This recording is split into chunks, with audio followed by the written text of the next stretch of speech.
trophée à légende bapesa ngwap tangela musicien moko oyo yebi babengaki bapesa trophée à légende na ba légende tout tanga na Congo pour na ba comprendre que les loyo za légende français ko ça batouté pour l'artiste le plus écouté sur YouTube Fally Ipupa azwaki trophée nango. OK.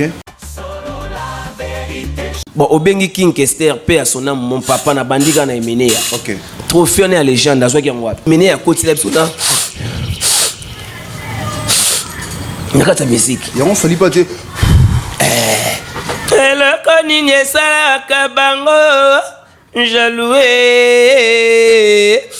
eloko nini nzoka eza maladi ayebisanga bi Ronaldinho eza maladi na kotisa yango na kati ya musique. OK.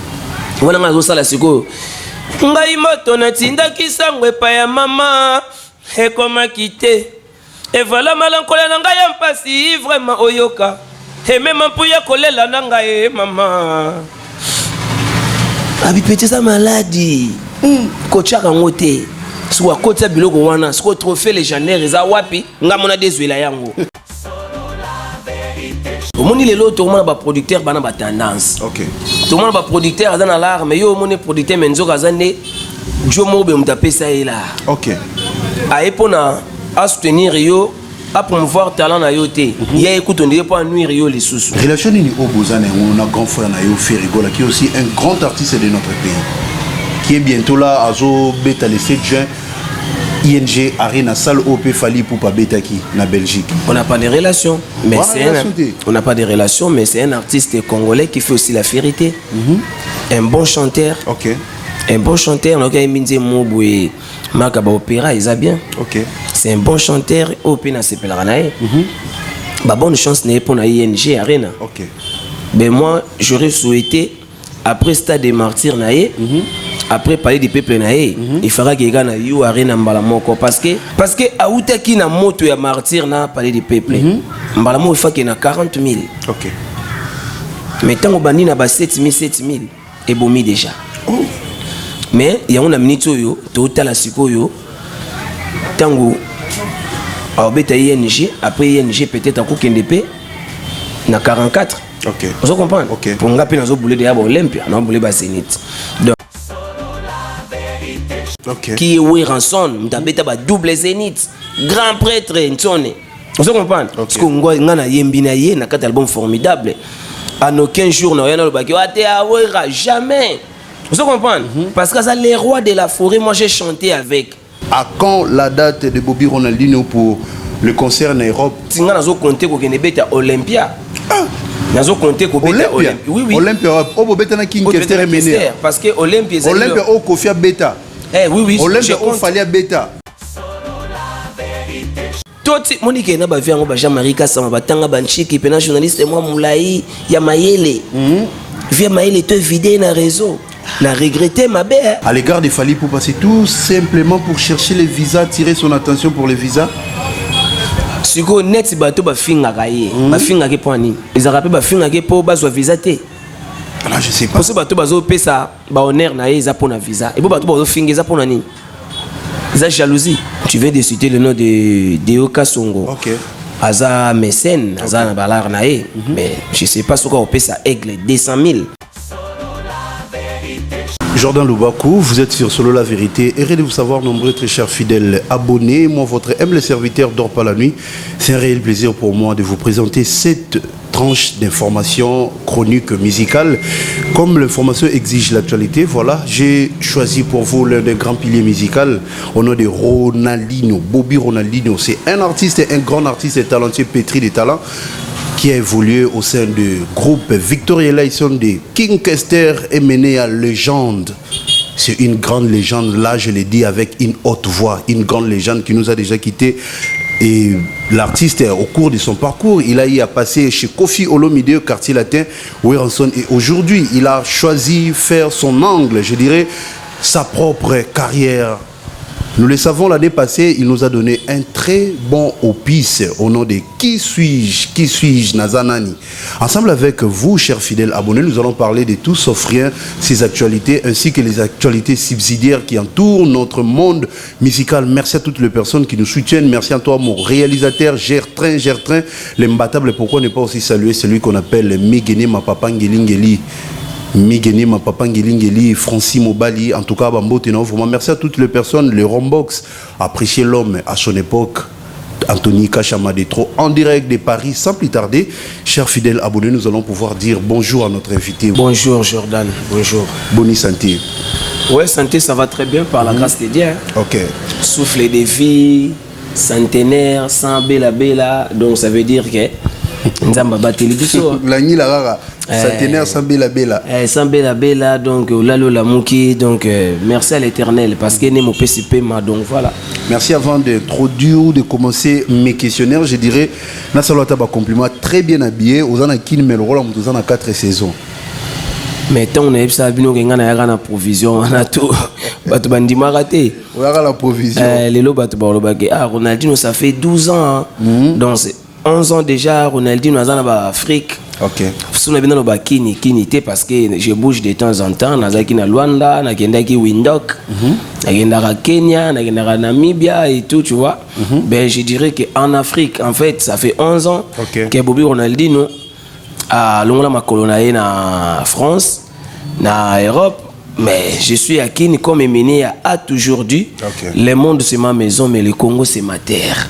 Donc je suis chez moi, je me sens très à l'aise donc voilà.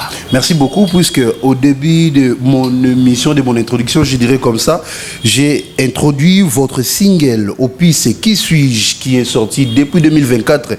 Bobby Ronaldinho, parlez-nous de la santé. Comment l'album Ezali ko évolué parce que Ebima qui en 2024 mais nous constatons en 2025 promotion et bandit. C'est quoi cette technique? Ben en fait Nasalaki album Moko ils en a 6 chansons. OK.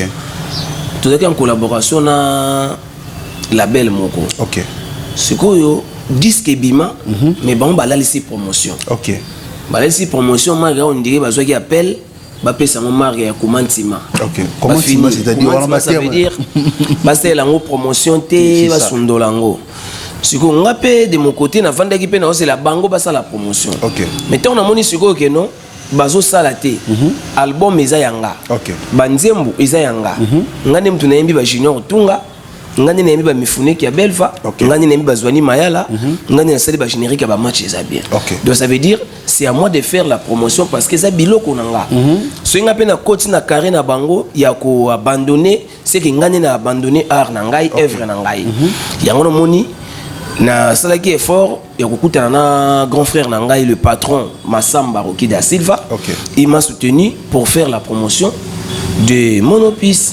Ya ngona moni mikolo batu ba moyo kasiko pena ba challenge zo salama batu bazo ka ba Junior Tunga ba sepeli nango batu ba yo ki Zwani Mayala batu ba ki Mifune ki Belva donc c'est ça. Merci beaucoup puisque vous avez parlé de promotion.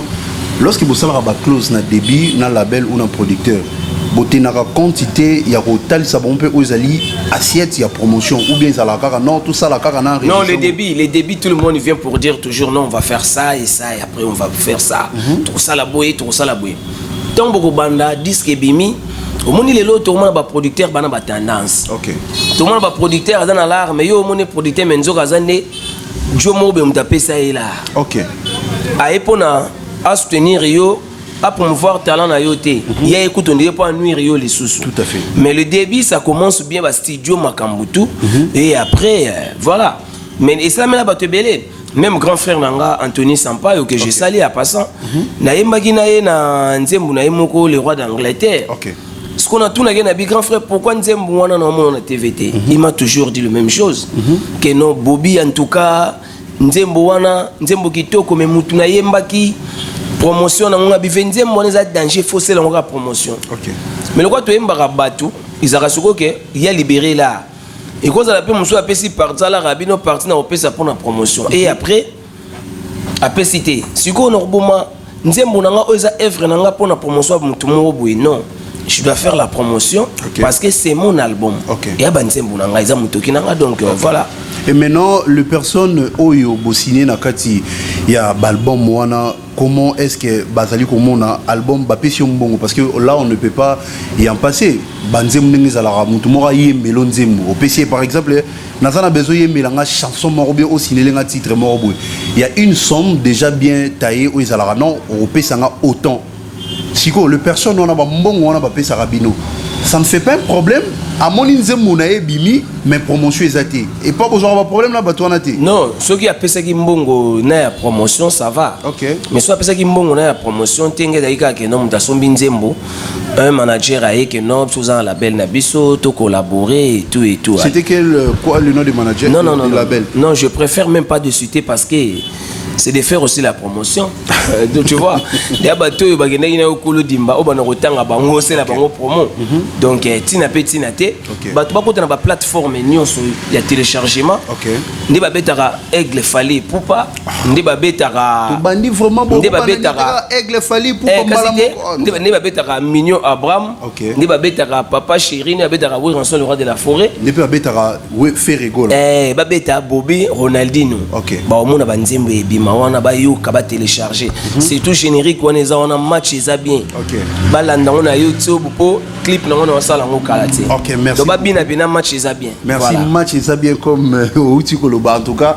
Moi-même j'avais eu le temps il y a quelques titres en tout cas, je suis vraiment emporté séduit par des belles mélodies, des beaux textes, la technicité et surtout l'intelligence parce que King Kester est mené à Tikila Biso Ozali école. Tous les musiciens au Balekana Katia Victoria, en tout cas, vraiment Ozali, les sons. Bobby Ronaldinho, il y a beaucoup de temps, peut-être au Foulel sous papier dans le sol européen. Et actuellement, vu l'embargo, je dirais comme ça, Ozali qui a musique congolaise dans le sol européen. Mais aujourd'hui, musique et zongi dans Europe. Nous le savons, même les gens qui font l'hip-hop, Baguez Fabulous, Baguez Mawete, Bangonion Souboué, ils ont déjà calé une date. À quand la date de Bobby Ronaldinho pour le concert en Europe? Non, ça arrivera, ça arrivera. Et Nango parce que les loba date c'est comme gars tocha. Mais si ba comme bazo beta concert, mazu mbongo soit PCPC ba to baya. Mais biso beta musique ya ndenge wana te. Tant biso beta ki na Olympia de Paris avec Kwangolo Zonso. Bato basomba ba billet na ba volonté na bango basombi fort mais ba concert. Donc lelo yo ngana ko zo appeler na bia Jordan Denini. Zoala Royo Nebima producteur Bet Sanga na Olympia. Et il y en a plein de gens qui font ça.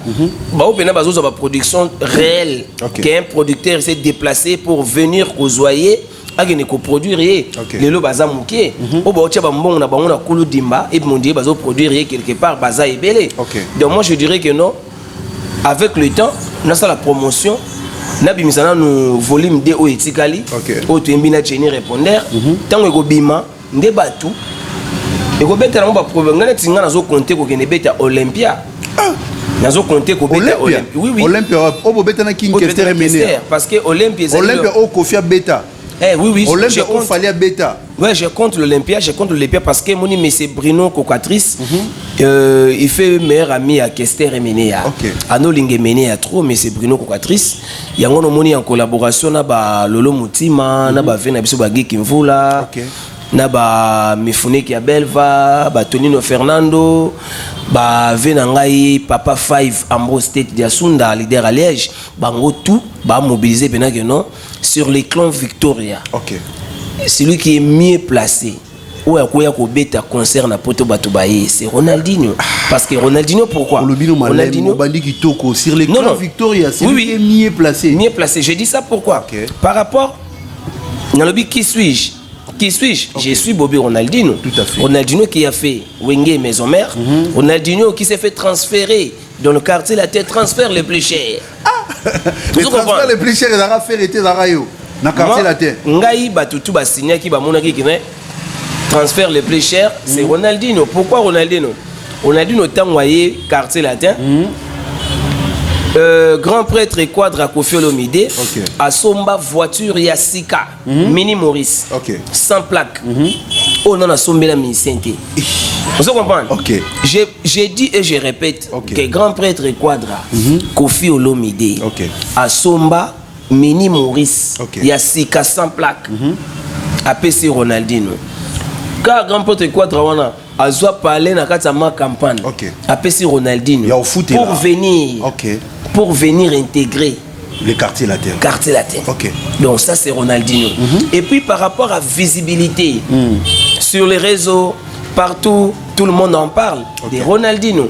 Donc c'est pour cela j'ai dit, c'est pour cela bah tout ba lobby que non. c'est Ronaldinho qui est mieux placé.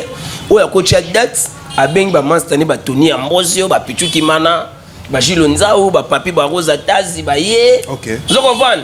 Baye Penawana, to betin na Beng ve Safra outi Londres. Ok. Na Beng ve Joli Moubiala. Vous comprenez? Ok. Donc voilà.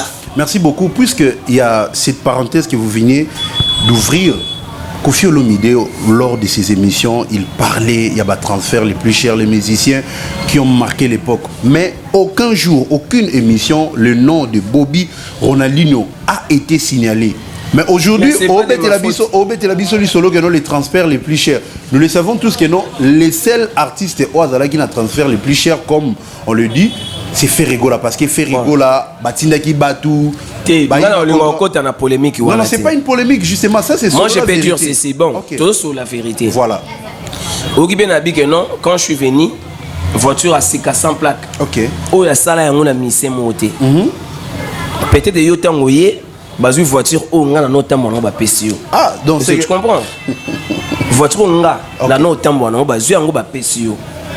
Mais nga Ronaldinho, Ronaldinho, qui n'est pas si voiture yo lingi oya na na ke na zui master na ngai fai sala sumeri tekiri na zui na terrain na ye na bongo na nini na Pongabi pour ya teka bakar fai que j'ai sali junior sala pante longwe wana toke limité ba fongoli conteneur sans plaque ya sika et outil San Francesco. C'est à combien le coût? Ezaki à combien? Té na lobate.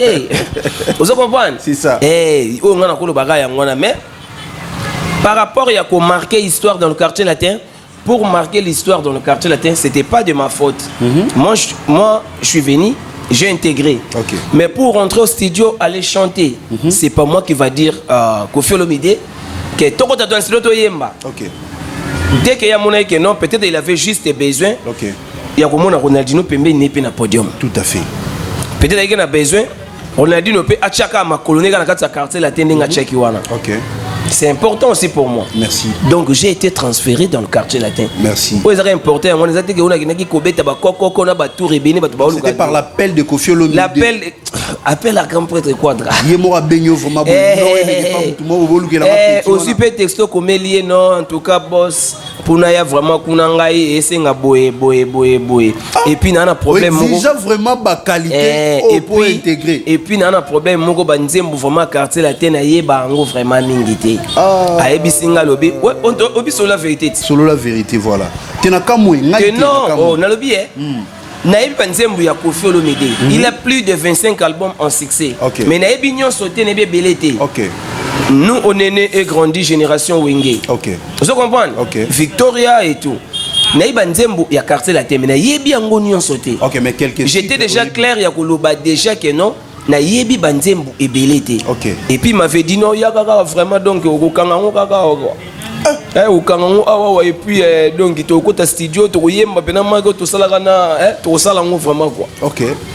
Intana yepe na moni une année et demi ba album ezobima banze mezobima ba obengo na studio te on comprend que non mais qu'est-ce qui se passe 12 t olandeli na nenga sous-sol ndio zeno ka que non oya kaka ezala ka ki okota kipe.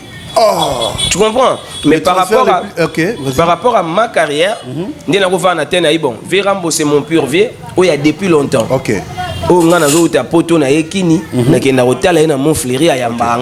Sans appel, au commis de beaucoup de la part. Pour regarder ma bonne relation et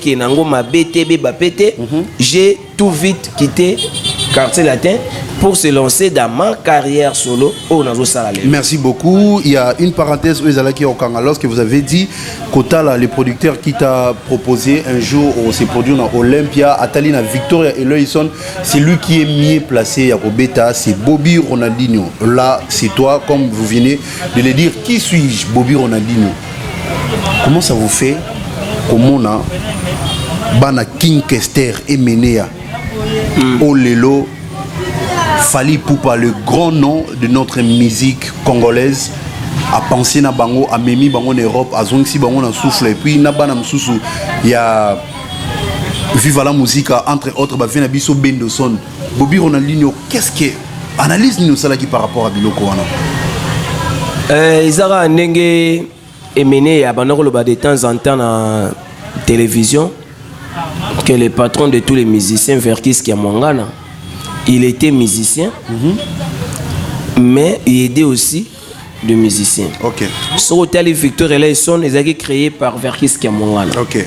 Bon, orchestre belé, tout le temps à Bakombote.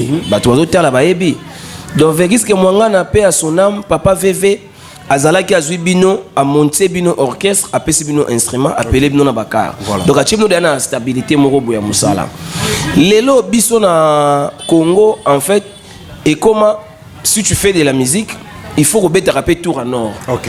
Mais nord en comment on dirait muto kufa pokende. Ah, on se comprend. C'est ça. Sikoyo on a un musicien qui chapeaute aujourd'hui lelo yende muto azo kumba band. Nani? Mais autour de la question, je vais répondre. Notre musicien, on a besoin de... Parce que yo tout ninga question. Je vais répondre. Vas-y. Na gloire na ye, na trône na ye. Aza jalouté. Aza na ketoté. Atala abi mais pourquoi ils ala kanga? OK. À côté il y a aussi Anthony Sampaio. D'autre côté, il y a aussi Venaye Thomas Tanaye Bendoson. OK. Atala na côté Boué, Montana Kamenga. Utala Boué, grand frère propre Anthony Sampaio. OK. Et puis ceux qui wanate Atala kuna Boué Adrisha Tipo Tipo. Avant d'Atala Boué, il vient dans la Ishu chéri que j'ai sali. Vous comprenez? OK. Natanga moi dimiga pour natanga batunyo so tout. OK. Yango wana nzamba zo pambola e yango na lelo tout le monde et peuvent toujours se tirer dans lui pour s'en sortir. Okay. Mais lui il a le cœur d'aider les gens. Okay. Parce que moi j'ai compris qu'on dirait Fally Ipupa on dirait il se sent seul. OK. Vous comprenez? À mon avis on dirait nazo bundanga moko mais pourquoi pas Ronaldinho pas bunda? Pourquoi pas Mignon Abraham? Okay. Aujourd'hui total à Mignon Abraham lelo. Ala na poto ça la studio na nord. OK. Si on regarde aujourd'hui Petit Fally. OK. De Bwende à Paris. Imaginons un peu. Vous comprenez? Okay. Imaginons un peu Petit Fally. OK. De Bwende à Paris. OK. Alors, tu as mon identité ya Yaya. Alors, tu as mon Yaya. Vous comprenez? OK. Mais Fally Ipupa, il se sent à l'aise. Il se sent que non, on est des Congolais. Les gens peuvent faire, na cause wana na zu oyo, na pesi 5 ans, na pesi nani, na pesi 2 ans. C'est ça la vie. Vous comprenez? Pour moi, je dirais merci à Fally Ipupa. Okay. Parce que Azo aidé musique congolaise, Okay. Azo aidé les musiciens congolais. Okay. Il fait un bon travail, il représente le pays valablement. Mais surtout aux Bunda, pour tout ça la mieux qui est. Okay. Vous comprenez? Parce que il le fait bien, mais tant aux autres tu te mesures aux gens qui ont besoin de sikanaye. Allez, tu vas faire quoi? Il faut se battre pour Oyana plafond. Pour ça, moi pene. Tu comprends? En tout cas, ils ont monté mamalamu, il y a quoi aider baningano ba musiciens avec un cœur blanche comme neige. OK. Je dirais comme ça. Tout ce que les gens Badjale le haut remonter la Fally parce que ils ont compris entre autres yo ba parole non ils ont vraiment très flirtu à l'égard des Fally pour passer tout simplement pour chercher les visas, tirer son attention pour les visas. Si go net bato ba finga kaye ba finga ke point ni ils rappellent ba finga ke po ba zo visa te. Alors je sais pas. Parce que bato bazo pesa ba honneur na ye za pona visa et bo bato bazo finga za pona ni za jalousie. C'est ça vous les journalistes congolais bolinga bato ba ko finga ka bato na émission na bino. Non, pas tout le monde. Ngana finga raté ah ma finga les. Au moni net na ba émission boye na ba émission boye ngana préféré tobetaka masola bolamu ya mutu. OK. Omoni mambo ezo sala mabolamu bolamu epola raté. Tu sais pas pourquoi Fally Ipupa fait ça. OK. Emine ya sala ngwa me bata bandala kinana bango poto ba Kams Kamizo ba Richard Kambo. Vous comprenez? Ba vena nga ba Shamu Kanya. Lelo yo soki yazo sala ngonda zo sala wana. C'est notre vérité. OK. Ils ont la peau na visa, ils ont la peau na nini. Moi je m'en bats les couilles. Moi le monde c'est ma maison. Okay. Et le Congo c'est ma terre. Il faut couper sa mutu. Ba honneur na ye na makambo azo sala. Azo sala mama malamu ya ma bete, azo sala ya malamu. Parce que tolo bani. Tobo yango kaka. Merci beaucoup. Peut-être que na boyinde le salo bien. Non Robo a été justement moi. Vous avez la vérité juste koyeba. Bobby Ronaldinho un grand artiste très intelligent qui a évolué. Nabatu ya Maele, King Kester Mutu ya Maele, Weranson Mutu ya Maele, Kofi Olomide Mutu ya Maele, Yomo Opeli Susu, côté chic en tout cas, Toro le Belangote. Je pense les concepts légendes. Il y a un débat où ils Salem Mikolo, un grand journaliste, et je dirais comme ça avec beaucoup de respect, Jean-Marie Kassamba, qui a nié l'attribution. Il y a légende et pas Fally Ipupa. Bobby Ronaldinho, qu'est-ce que tu peux dire concernant ces genres d'analyse? Fally Ipupa est-il ça enlève rien et ça ajoute rien dans la carrière ou pas? Ça enlève rien et ça ajoute rien dans la carrière des les hommes mesurés peu aux aliments. Non. Oui. Dis-moi, écoute. Ok. Moi j'ai vu Fally Ipupa. Ok. Abimi na Congo qui a trophée Morobo aux États-Unis. Meilleur artiste africain. Ok. Azuba Grammy Award. Azuba Nini tout Azwazwa Award. Trophée à les jeunes, ça en wap. Il n'y a pas de trophées. Tenatunika. Tenangas, ok. Tanglanga musicien Moko, Oyoyebi, Babenga qui va payer trophée à légende yango. Na ba légende tout autant na Congo. Oyo tanga ba légende. Nana ça que là qu'on trophée légendaire. Est-ce qu'il y a un trophée pour être légende? Il y a un trophée. Ou bien il faut que ça là. Pour ne pas comprendre que les loyaux sont légende. Français, quoi ça va tout. Est-ce qu'il y a Bissangaï? Trophée dans le Marawap. Pour l'artiste le plus écouté sur YouTube, Fally Ipupa. Azouaki trophée nango. Ok. Vous comprenez? L'artiste le plus populaire, Fally Ipupa. Azouaki trophée nango. Ok. Azouaki disque d'or. Si on a un trophée légendaire, na ba auto to benga ba légende. Bon obengi King Kester paix à son nom mon papa na bandiga na emenea. Trophée na légende azo ki ngwa. Non, c'est pas juste un trophée de légende, mais il y a des marches à suivre pour être légende au Izalaka. Et c'est ce que les gens vont expliquer. Il y a Emenea Salaki yango. Oui, Emenea bien sûr. Asalaki neni. Asalaki, bon, selon d'autres personnes, moi, je dirais. Papa Emenea, il a innové notre musique. Il est le premier musicien et à Romema Oezali. Piano na katia musique, là on peut pas. Ah, donc pour être légende. Non, je n'ai pas dit ça. Non, il faut rajouter quelque chose. Mais la rumba qu'on fait aujourd'hui, c'est la rumba qui. Quelle rumba? Oh, tu as bêta lelo, c'est au bêta lelo. Et ça pour bêta. Non. Au débat jamais bêta mon grosse caisse américaine. Musique au Fally pour au bêta, c'est du nouveau. Au cas où yemba lingala le rôle français et puis azui guitare au yabiso à côté c'est un grosse caisse américaine. Tout ça c'est pas Fally Ipupa. Mais quand même fait rigoler aussi à ça. Mais la comparaison ce sont de grands artistes. Non. On parle de Fally Ipupa, toujours continuer non. Ce sont aussi des grands, voilà. Nga otuninga maka papa boya kana ba polémique te batala ka bato ndire ke aboya ki boy non. Tu otuninga boy papa. Na kanyo na noa wa trophée légendaire bazo ngo wapi, il y a pas de trophée pour avoir ça. Et pourtant, il faut ezala na trophée de mameneke non le col est mené à Moutakota qui s'était na musique a commis légende ba pesier trophée légendaire na Lubumbashi. Bah peut-être trophée légende à quelque soit en Afrique du Sud. On n'a jamais vu ça. Pourquoi n'a pas mayele ba komi bazoba? Est-ce que Jean-Marie Kassamba n'est pas mieux placé ou autant de légende de la télévision? Est-ce que c'est lui qui donne les trophées légendaires? Il y a sa légende. Est-ce que Fally Ipupa il a besoin d'être légende pour faire ce qu'il est en train de faire aujourd'hui? Il est Fally Ipupa. Il fait sa carrière. Il représente notre musique valablement. Mais dis-moi, il a encore besoin de quoi? Place où il y a un trophée, il y a un whisky, il y a un Magic System, il y a un bout à raccrocher à ce trophée. Il y a un aéroport pour nous faire félicitations. Il y a un trophée à sa joie. Ce trophée légendaire, émission na bino aux émissions chaîne sur la vérité. Sur la vérité. Mikenyema. Nga siko na tuni. Na batutu ya maele ba sala ba débat au terrain tangi les jeunes lingo la kisa mutu ate bala kisangaka les gens de moi quoi soit trophée comme yem tayaki na synthé la musique par exemple le papa na Kester à côté ça synthé la musique c'est parmi le critère il y a l'innovation trophée na ngwazo yango. Parmi les analyses, combien ngo wapi Kester a commis les jeunes. Fally Ipupa, non, il a innové. C'est ça. C'est par rapport à l'explication. Fally Ipupa, il a innové aujourd'hui. Tous les jeunes s'habillent.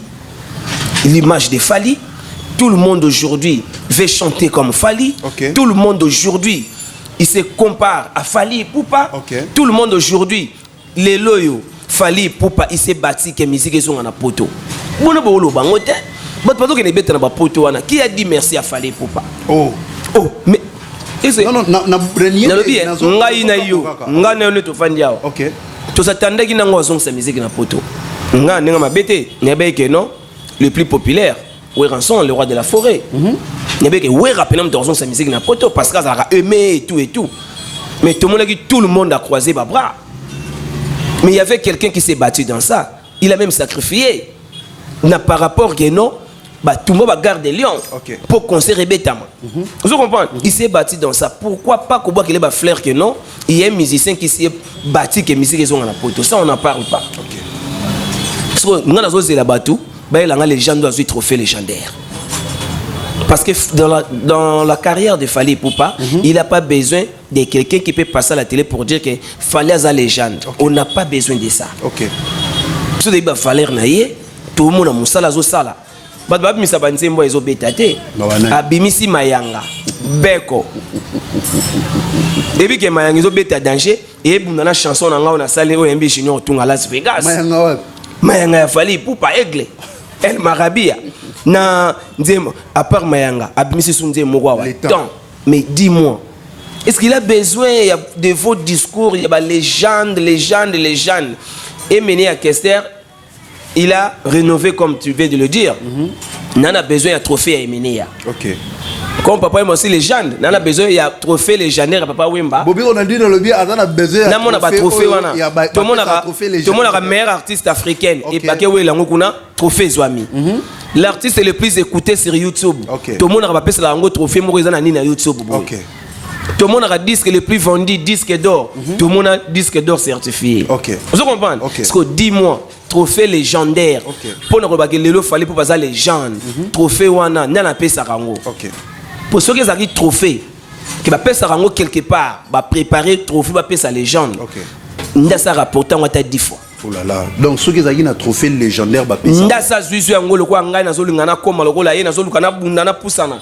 Ndé ngai na ba no pusana ko ndike ngapi na zolu ngana zwa. Mais yene mnanga ko ngola ba légendaire wana tout. Très intelligent et là linga ko néango c'est l'intelligence. Vous comprenez? Donc c'est ça. Tout Monique na ba vie yango ba Jean-Marie Kassama batanga banchiki pena journaliste moi moulai ya mayele. Via mayele te vidé na réseau. Na regretté ma belle, il fallait qu'il y ait Jean-Marie Kassamba comme il est intelligent. Nenga yebi, mais nga na okada ko felo midi grand prêtre quadra alobi là face à face l'émission na et Jean-Marie tu n'es pas plus intelligent que moi. On a suivi ça. Ko felo midi a dimné la TV abi que non tu es pas plus intelligent que moi. Est-ce qu'il est plus intelligent que Zachary Baba Sui? Non. Vous comprenez? Moi j'ai dit beaucoup de temps à les gens de la Kisinini. Botang yango bo définir yango bande bandelité souka. Mais nga siko zoba kaka. Nga vie zoba na yi. Na yeka ko yebisa bino bola ça se passe pas ça trophée légendaire. Bola ça so légende ou ba pesa ki trophée que non, yende légende ba pesa trophée yango. Voilà. Merci beaucoup Bobby Ronaldinho. En tout cas, il est très intelligent, il nous a expliqué. Et si quand il va payer sa trophée légendaire. Parce que Emene a côté c'est un karaté. Emene a côté l'absouda. Il y a ta musique. Il y a un fallait pas dire. So ninga fuli wana, ba to ba mu fula. Asaka légende karaté hein?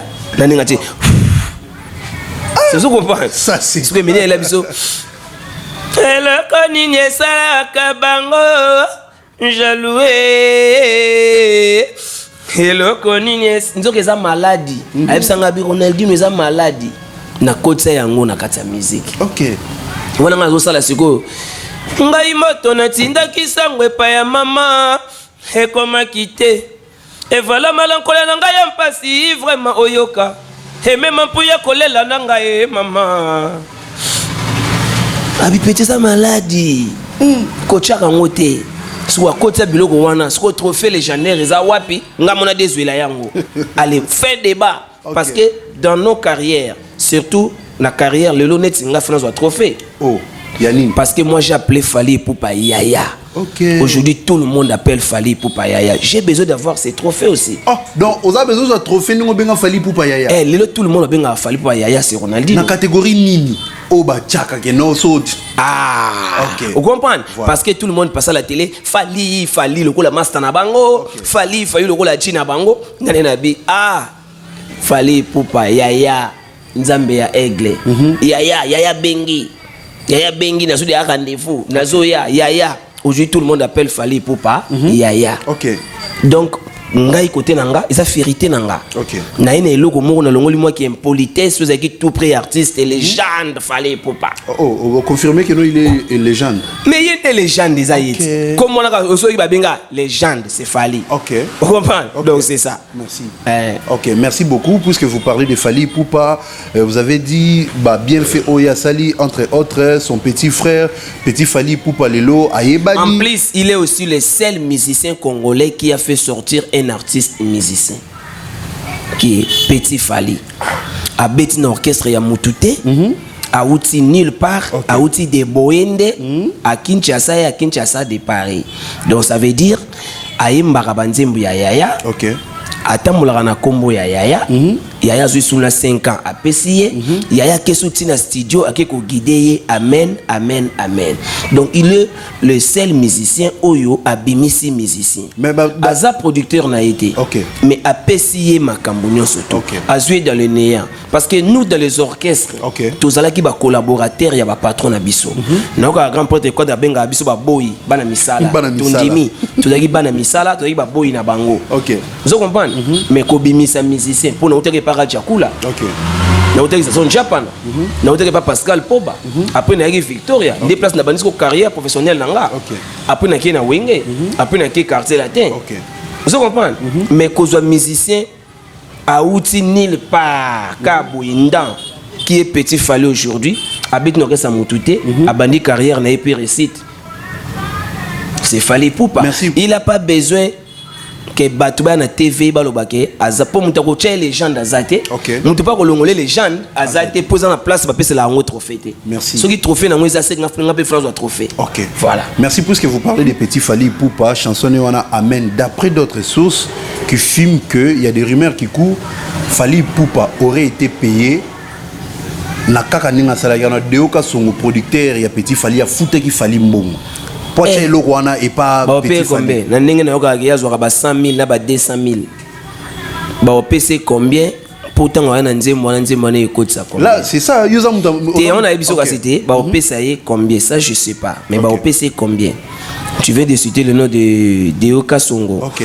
Aza mécène, aza na balar na e. Mais je sais pas ce qu'on opé ça aigle 200 000 pour aya ko guider Petit Fally. Tachara parti on a check yo. Problème ezate mais nga sona ebisa bongo tango apesa ka Petit Fally 5 ans kene poto.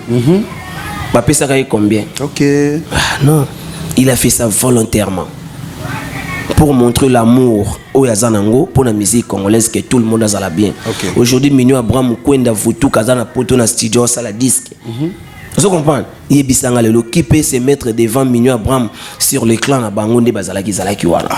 Vous comprenez? Lelo Mignon Abraham lelo. Lelo Mignon kokende poto kozonga les actualités tes succès. Ok. Mais Mignon Abraham aujourd'hui il tient l'actualité les Yaya. Ok. Vous comprenez? C'est ça. Non, on a fait kasi lelo batutu akomi Yaya. Lelo namoni Ibrator akomi pe Ibrator Ipupa. Oh. Namoni pe Ibrator asali nzembo kitoko suka na champ. Namoni abeti abendi afuli. Ah, tant on a le bail mambo Yaya batu ba mona nga ondiri na komi liboma bo Ibrator ye wana siko. Ok. Tant bisona ba splendeur to eka tozoloba. Splendeur mbongo na pesi mbote mon ami. Biso to lingi next nga Ronaldinho na lingi vérité parce que j'ai été auprès des caisseurs qui parlaient la vérité à la télé. Fallait pour passer un grand. Vous comprenez? Ok. Lelo oyoyo depuis à Betaki You Arena. Ok. Hein? Paris La Défense, ex-Bexi, 44 000 places. Vous comprenez? Depuis à Betaki Lelo. date ezobima te pour mutabeta lelo oyo tala lelo tokomi na congolais moko qui est Fally Ipupa avant di boye ba producteur ba yeba sangani ba betse na Stade de France jusque là est-ce que dis-moi bientôt tu papa bo vanda bozela bozwa date ngana soki date ezobima yo na biso le moko ba producteur ba sangani pour ko betsa musicien congolais moko qui est Fally Ipupa na Stade de France est-ce que ça vérité Fally Ipupa ou bien ça vérité de la République? Ils ont vérité à la République. Flotter les drapeaux congolais. Ils ont vérité à la République parce que un musicien qui réside à Kinshasa, qui fait son concert, hein, dans le Stade de France, Bisayo, c'est la vérité du pays. Vous comprenez? Eh, yango batutu bazoze là. Mais bazana bango kimia année oka toza oyoyo avant tout le novembre on a ba kanisa. Date ezobima année prochaine Stade de France tcha. Merci beaucoup puisque vous parlez de Fally Ipupa avec ses collaborateurs, ses petits frères, sa bonne foi, sa bonne volonté, son bon cœur. Quelle analyse ou conseil au côté de frère Nayo Robino Mundibu Oyo? Émission on a parlé de Asumba Nanganda donc j'ai rien à dire. OK, Robina Asumba Nanganda. J'ai rien à dire, nazana tana conseil mogote moni Asumba Nanganda, Asumba Nanganda, Adamara Nanganda, lelo akomi bilobela.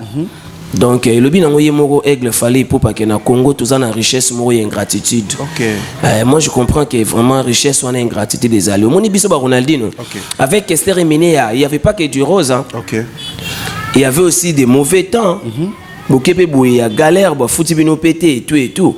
Mais devant la télé, on parle toujours que non, Kester et tout. Ngana na TV na bi que le roi de la forêt a sanga chance. Na yemba na wera nzemba mobimba Andio. Qui est wera son, mtabeta ba double zénith. Grand prêtre Ntsone. Vous comprenez? Parce que ngana yembi na ye na quatre albums formidables. En aucun jour na yana le baki ate a wera jamais. Vous comprenez? Parce que ça les rois de la forêt, moi j'ai chanté avec. Mais les loyaux, ceux qui ont chance moko au Temini Bosso, il y a plus de 40 000 personnes, spectateurs, télémi, la Fally Ipupa. Fally na bolingo na ye a lobi que non, Asumba Nanganda, Bimali Bosso kuna, batala ba mona yo. Vous comprenez? C'est pas grave. Comme tous en richesse et ingratitude, ceux qui mutu asali qui ingratitude, moi to yima to loba, ils étaient parce qu'ils ont richesse. Déjà que non, on a compte on a richesse et ingratitude, donc c'est ça. Merci beaucoup à toutes les personnes qui nous suivent actuellement. Merci à toi, Francis Modia, roi des Amunda, Soulé Kamara, en tout cas, Bambo Tenayo, ça c'est la famille. Il y a une grande famille au Bozavoma Libanda. Nous sommes avec Bobby Ronaldinho, qui est vraiment notre invité spécial à Lobby Kaka Vérité. À Lobby Kaka Vérité, à la polémique, il nous a essayé de nous éclaircir. Le débat qui s'enflamme sur le sujet de légende. Alobi, Bobby Missa trophée Oyo. Oh, légende moko à sa joie. Oh, déjà, légende moko à joie. Bon, Michael Jackson, Michael Jackson, légende. Trophée à sa joie. Tu vas combien on a livré ni que non? Voici Michael Jackson, légende. Légende des Aranéo Yambinga Bouye. Ou le bien on a dit noter légende de la musique congolaise. Oui, merci, monsieur le journaliste. Vous comprenez? On peut donner un trophée. Vous comprenez? Donc c'est ça. Donc point barre bimisi batona batanga ba classe beba bimba maman ba bourrique. Tala seconde les plus grands bourriques ga bien intelligent plus que bango. Ah. Kasi te bango ba bango ba yebi ke batanga ko le kabiso. OK. Bango yebi ke ba mayele ko le kabiso. Bango yebi ke ba français sur le ba lingala. C'est ça. Mais sikoyo trophée légendaire et pesa maka wapi. Nana ngwa pesa rango qui est mieux placé.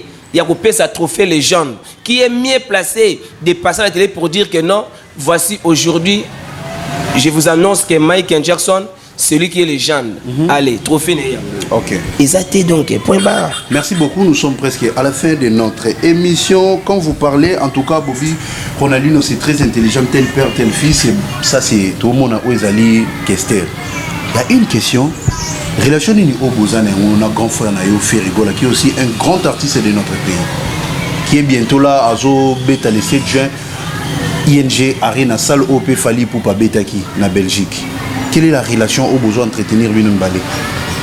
Ah, on n'a pas de relation. On n'a pas de relations, mais Voilà, on n'a pas de relations, mais c'est un artiste congolais qui fait aussi la vérité. Un bon chanteur. Ok. Un bon chanteur, donc il minze moboué, makaba opéra, il a bien. Ok. C'est un bon chanteur, opéra c'est pelaranae. Bah bonne chance n'est pour la ING Arena. Ok. Ben moi j'aurais souhaité après Stade des Martyrs nae, après Palais du Peuple nae, il faudra qu'il y ait un You Arena mbalamoko parce que au moni tezaka moi idée na zo pesa. Obandino kitoko grand frère, t'es loba grand frère, loba grand. T'es na ko loba za mabena tiki. T'es na le. Ngana ngana pesa nini? Maintenant boya maso na émission boy. Na ko pesa pe idée mo bate ba bia idée ngo za ki vrai. C'est ça.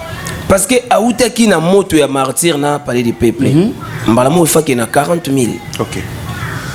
Mais tant bandi na ba 7 000 et bomi déjà. Mais il y a une minute yo total la sikoyo. Tango Albeta ING, après ING peut-être à Koukendep na 44. Ok. Vous comprenez? Ok. Pour nga pina zo boulé de Olympia, non boulé ba Zénith. Donc mes relations que on s'appelle au téléphone ou bien comment on a boyé, on s'est jamais vu. Donc voilà. Ok. Puisque vous préparez déjà Olympia ou Zénith de Paris, Bobby Ronaldinho, on fait une petite analyse. Héritier Watanabe qui est, je dirais, ton collègue musicien, ton frère, ton ami. Ces deux dates, ces deux grands concerts, scène musicale, tout le monde qui est réalité nango, et puis Dôme de Paris, tout le monde qui est réalité nango. Sokiyo, Olinko qui est bêta. Erreur ni oyo mona qui par rapport à résultat, on a oyo ou reproduire. Et pas héritier d'Abeti? D'Abeti. Non, erreur exacte. Concert d'Abeti qui toque, malgré il y avait des. Ah, c'est l'Olympiaka. Non, lobby. Non, non, ça se voit dans l'internet, il n'a pas fait vraiment. Et ça problème était. Okay. Il suffit qu'à moi 10 spiritas, 9 spiritas, c'est bon. Moi je dirais que c'est un jeune comme moi, il construit sa carrière, il construit carrière nae. Il y a des gens qui viennent pour détruire. Mon ingana c'est Platon, mon agena na TV zone di Maya na il fallait pour pas. Tant à lobby que non, bah fallait ba pesa biso courage ya rosala l'autre, rosala la musique et tout. Okay. Et l'ongolais qui hérité. Donc moi je dirais que non, azagoga toto ya tembe. C'est un gars où il a un bon cœur. Ok. Public déjà qui côté là public ils qui wana tinga na moni plein. Ceux qui ont 20 000 places, il faut qu'il y ait 20 000. Boss va coûter 18 000. C'est déjà bon pour lui. Pour sa carrière déjà donc à la carrière moko ba compte jamais ça moins trop. Okay. Mais comme c'est un guerrier, c'est un soldat. Okay. Ils a passe pour ba gagner. Okay. Parce que c'est un bila, hérité c'est un bila. Ok. Ah non, on a faux makila. Ah makila muluba mongo. Okay. Makila wana ba combattre angote. Ana makila moko ya soka lobby les kambo il doit être déterminé de faire. Ok. Parce que biso na famille tozana makila wana oncle muluba ya botana mwasi mongo. Okay. Bana biso pe mingi bazala ba donc ceux qui même bagarre. Donc pour moi je dirais héritier Watanabe félicitations. Ok. Félicitations pour nanga concert les réussite. Ok. Na pesi mbote na Junior Tunga Las Vegas oya pa Tunga et puis ba mbote na Mifune qui a belle fa de tous les temps. LM Lucien Mukengedi. Okay. Les boss des boss Massamba Ruki da Silva, Yaruki Massamba da Silva, ba mbote na yo mon grand frère propre et patron. Donc bato yo bazana mbongwe belé me balo baraté. Hein? Massamba Ruki da Silva, grand frère propre. Bazana l'art belé. On va parler danger. Malo baraté. Allo baraté. Patron français Nzo Dominique Moulaï, beauté là, bijoux, ba palais. Grand frère Yaya Moto, Massamba Ruki da Silva, Vanda na Yove. On est à Mama Bazaïroate. On est à ma campé à Bangole, on est à ma camouave Mundele. Venanga Massamba Ruki da Silva encore, et certain. Et puis Yagi Massamba, Bambote na yo, Paolo dos Santos en direct d'Angola, You Arena, ben certain Nabino Alvej. Et puis Sylvain Lumbila que j'ai sali, bana congolaise, bana Palanka, bana Mabor, Angola, Luanda Mubimba. En tout cas, merci pour na accueil Nebo Yambaki Biso. Topesi bino merci et belé. Bana Ojainda, na Maya Njili, Niawa Rouge, ba certain na bino. Kala mingite, nazo koma Lubumbashi, Kolwezi, Likasi, Bobi Ronaldinho mwana emene atike la bino, nazo ya kote wana. Si na komi na Lubumbashi, na okota Zambie na beti na zongi na ke Afrique du Sud naki na beti na zongi nako tanga mutu moko Yannick Ni à Rombox. Yannick Ni à le Rombox, apprécier l'homme à son époque, les seuls moi j'ai apprécié son époque parce que les seuls millionnaires qui partagent à tout le monde. Les Rombox. Yannick Kinia, les Rombox. C'est ça. Donc les aboués, nebike, na ozo numéro pas na yo awa, na ko benga Yannick Kinia Rombox parce que moni ba mécène, il faut avoir une idéologie ba fait Didi Kinwani. Voilà. On a parti prité. Tout le monde. Yannick Kinia na biso nyonso. Net singa akomi yanga. C'est ça. Na botolio. Mais na botolio yi. Donc Yannick Kinia Rombox, ben certain na yo.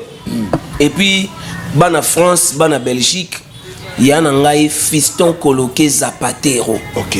Ben certain na yo. Trésor Bakala, Bakalos, et certain na yo. Et puis Jonathan Diatabaou. Yé Nicolas Sali produit moro boy do teka madange na mikile pour na barbe. OK. Net ni na barbe boy so ko chango susu, au mon appelé que ils ont entretenir les abenettes singa dans lingana chango on a bisa figure yaya. Vous comprenez?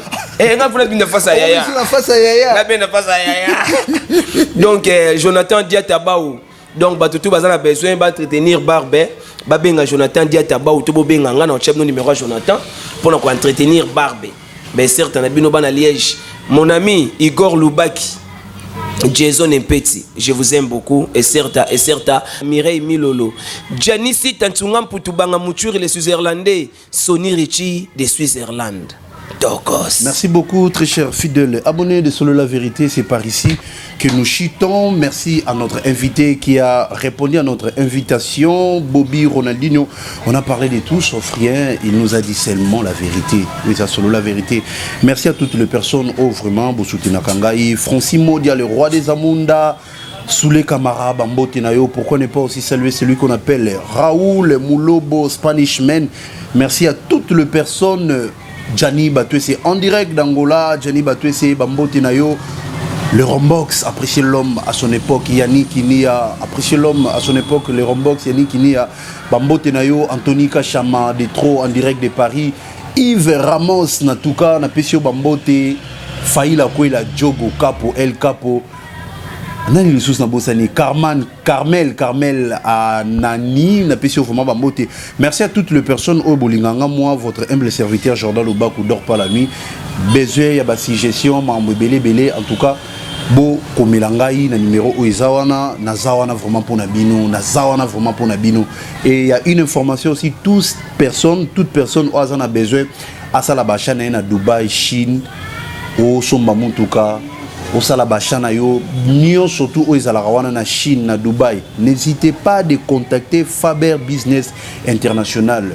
En tout cas, ceux qui vous contacter, on peut savoir le numéro. Au sommet Mamoutuka na yo ya cher, au sommet logo Nyon sous, au Salabanavette na on a Chine, Dubaï. A ko indiqué il y a une équipe costaud où ils ont vraiment wana Faber Business International. Merci à toi, Gertin, le grand réalisateur. Merci à toutes les personnes.